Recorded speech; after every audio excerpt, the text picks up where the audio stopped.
The sun dipped low behind the distant hills as the village of Umuoka prepared for evening. Chickens strutted across the quiet road, mothers called their children home, and the aroma of pepper soup drifted from small food stalls. Traders pulled wooden shutters over their market stalls, tired after a long day of bargaining. Yet on this particular evening someone unusual appeared. By the dusty market road, at the intersection between the old irako tree and the footpath leading to the stream, a lone beggar sat on a flat stone. He wore a threadbare wrapper, torn unevenly at the edges, and carried a wooden staff faded by age. His hair looked silvered, not with old age alone but with something older, something ancient. Though his appearance suggested fragility, his posture held a quiet strength. His eyes, those were what unsettled people. They held depth. Depth like a still lake at night, where the moon touches the surface and reveals more than darkness. Travelers walked past him with caution. Some pretended not to see him. Others greeted him politely but avoided his gaze. "Who is that old man?" young Chika whispered to her mother. "Don't stare. He could be a wanderer. Or trouble." "Come along," her mother replied, pulling her closer. No one knew when the beggar arrived. No one saw him enter the village. He simply appeared one morning as if the earth had breathed him out. He asked for nothing. He held out no bowl, no calabash, no tin cup for coins. He simply sat watching, listening, observing life move around him. Now and then he would smile, quiet, knowing, almost amused, like someone who saw more than the rest of the world. The village elders noticed him but paid little attention. The young people gossiped, but only at a distance. And the traders? They claimed strange things happened whenever he was near. Adeabi, the palm oil seller, complained that her sales mysteriously doubled whenever she offered him a greeting. Chinidu, the yam seller, said he felt a calmness in his chest each time the beggar looked his way, as if a burden he didn't know he carried had suddenly lifted. But the villagers dismissed these stories as coincidences. After all, a beggar was a beggar. What importance could he hold? They did not know that the beggar was no ordinary man. In fact, he was not a man at all. He was a spirit, an ancient being older than the forest, older than the hills, older than the paths humans had carved into the land. He walked among humans in the humblest of forms. Because he was searching for something only the human heart could give. That night, as the crickets chirped and the moon glowed in its full brilliance, the beggar raised his eyes to the sky and whispered, "It begins again." And somewhere in the distance, though no human heard it, something answered. In the early morning rays, when mist still clung to the roofs like soft blankets, the beggar rose from his stone seat. He leaned on his staff and walked slowly through Umuoka, greeting people with a gentle nod. He stopped in front of a small mud house with a thatched roof. It belonged to Nana, a kind but struggling widower raising his only daughter, Kamsi, who was 8 years old and known for her bright laughter. Nana was preparing to leave for the farm when he saw the beggar at his doorstep. "Good morning, elder," Nana greeted with respect. "Is something wrong? You rarely leave the market road." The beggar smiled. A simple smile, yet it carried warmth. "I seek only a drink of water," the beggar said, "and a place to rest my feet for a moment." Nana did not hesitate. "Please come in." And so the beggar entered. Inside the modest home, Kamsi peeked from behind a curtain, her curious eyes wide. The moment she saw the beggar, she froze, then tilted her head as though listening to something only she could hear. "Papa," she whispered, "there is light around him." Nana chuckled nervously. Children and their imaginations. But the beggar heard her. His eyes softened. Children could always sense what adults ignored. Their hearts were unclouded. Kamsi walked up to him bravely and asked, "Are you a traveler?" "Yes," the beggar replied softly. "A traveler of a long journey. Will you stay long?" "That depends," he said. "Only the heart decides where a journey ends." Nana served the beggar water in a clay cup and offered him leftover yam from the previous night. The beggar accepted gratefully. When he finished eating, he said, "I have nothing to give but blessings. May your home never lack peace." As he stood to leave, Nana felt something shift, like a warm breeze passing through the room though the air was still. From that day onward, small miracles began occurring in Nana's home. His crops grew faster. His once ailing goats recovered. His daughter's frequent fevers disappeared completely. No one connected these blessings to the beggar. But Kamsi knew. Every morning she would run to the market road to greet him, and every morning he welcomed her with a fatherly smile, tapping his staff lightly on the ground as if in blessing. One day she asked him, "Why do you stay under the hot sun all day?" The beggar replied, "Sometimes the sun must shine on old wounds so they may heal." But Kamsi did not understand. Not yet. Meanwhile, other villagers had mixed feelings about the beggar's presence. Some said he was harmless. Some insisted he brought strange luck. Others believed he was simply an old man with nowhere to go. But one man was growing increasingly suspicious. Obinna, the richest, but also the most arrogant trader in the village. He disliked anything he could not control, anything he could not understand. He watched the beggar with cold eyes, certain that something was not right. And as days passed, Obinna's suspicion turned into resentment. For every blessing the beggar brought to others, a shadow of envy grew in Obinna's heart. Little did he know that he was drawing something dark toward himself. Something the spirit hoped to prevent. Something coming soon. Obinna's mansion stood on the hilltop overlooking the village. Everyone knew him as a man who liked to show power. Golden wrist beads, long robes imported from distant towns, and a four-cornered hat embroidered with velvet. He had wealth but not peace. And so, the beggar unsettled him. One afternoon, while the sun baked the earth dry and people sought shade, Obinna marched to the market road with anger boiling inside him.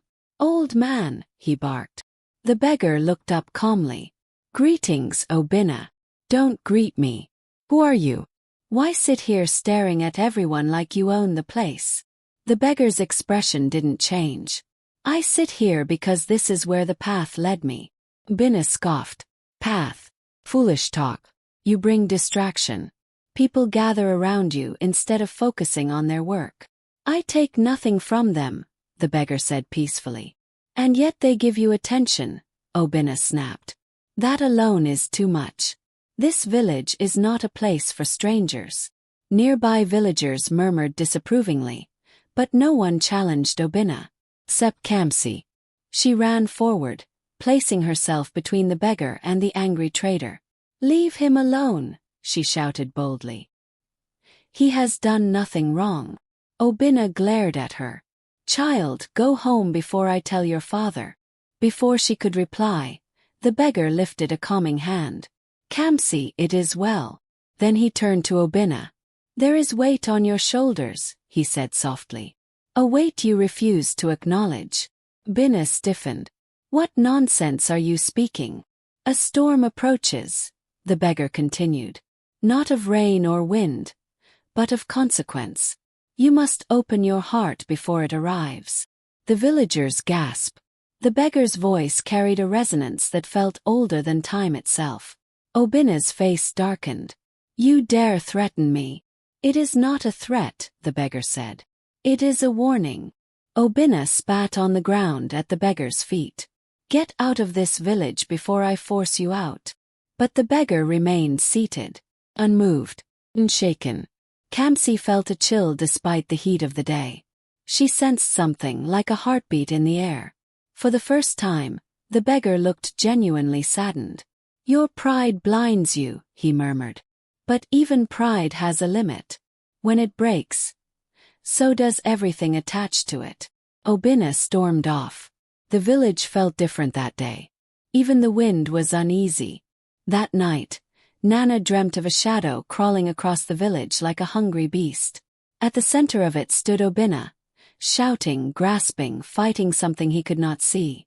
And somewhere far behind him, the beggar watched with sorrowful eyes. When Nana woke, he knew it was not just a dream. The storm had begun. The following evening, An unnatural stillness fell over Umuoka. Birds went silent. Dogs refused to leave their shelters. The sky darkened even though no rain clouds gathered. Something unseen moved through the village. It moved toward Obinna.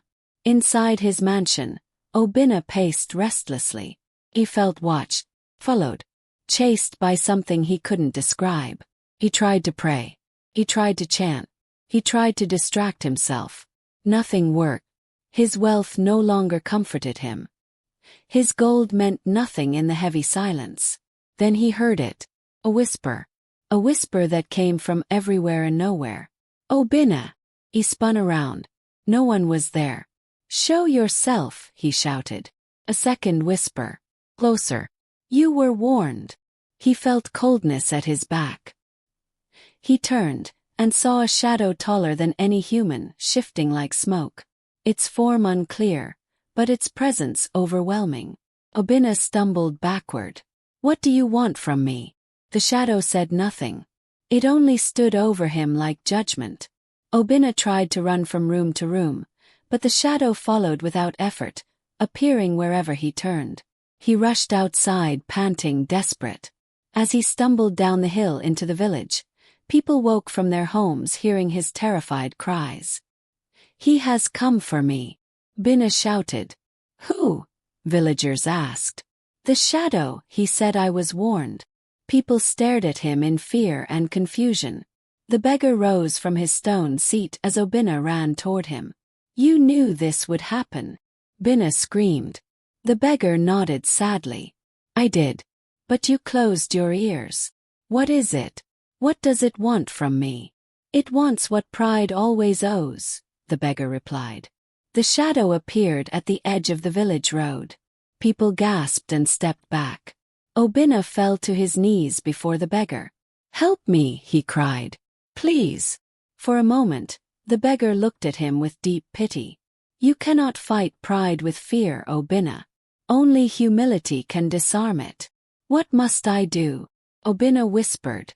Give up the weight you carry, the beggar said gently. The hunger for power, the contempt for others, the belief that a man is above another.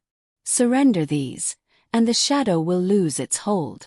Obinna hesitated. All his life, he had built his identity around strength and dominance. Now he was being asked to let it go. Then the shadow shifted forward, and Obinna screamed. I surrender. I surrender everything. I beg for mercy. The beggar tapped his staff on the ground. A ripple of light spread across the earth. The shadow hissed and retreated into nothingness, dissolving like smoke in sunlight. Obinna collapsed, trembling. The villagers watched in stunned silence. The beggar walked slowly to him and placed a hand on his shoulder. Today you were given a second chance. Use it well. Obinna wept. Not from fear now, but from relief. That night, the entire village whispered about what they had seen. No one had answers, but one thing was clear. The beggar was not who he seemed. The next morning before the sun rose, a strange call echoed through the village. A deep, resonant hum, not frightening but ancient, powerful.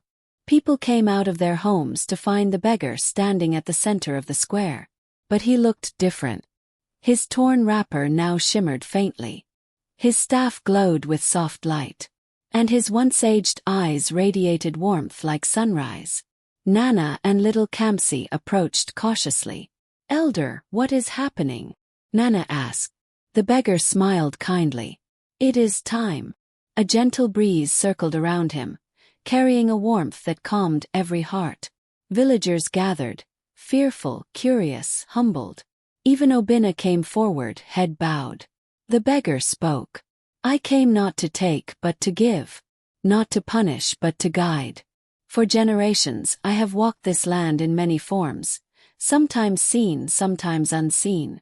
I come where hearts tremble, where communities forget kindness, where pride grows too tall. His eyes drifted to Obinna, who lowered his gaze. I came here because this village was losing its balance. Blessings were fading, harmony thinning. But now... He looked at the villagers with affection. You have remembered. People murmured in awe. "Who are you truly?" Kamsi asked softly. The beggar turned to her and knelt so he was eye level with the child. "I am a guardian, a watcher of human hearts, a spirit of the ancient paths. I come in humble form so that only true hearts see me clearly." Kamsi nodded, as though she had known all along. The beggar stood and planted his staff firmly on the ground. Light burst upward, not blinding but beautiful. It washed through the village, touching every home, every person. A feeling of peace filled the air. Crops would flourish. Families would thrive. The land itself felt renewed. He spoke again. "My journey here ends, but the teachings remain. Let no one raise himself above another. Let kindness lead. Let humility guide. Then the shadow that hunts the proud will never return." The villagers bowed deeply. Obinna fell to his knees. "Forgive me," he whispered.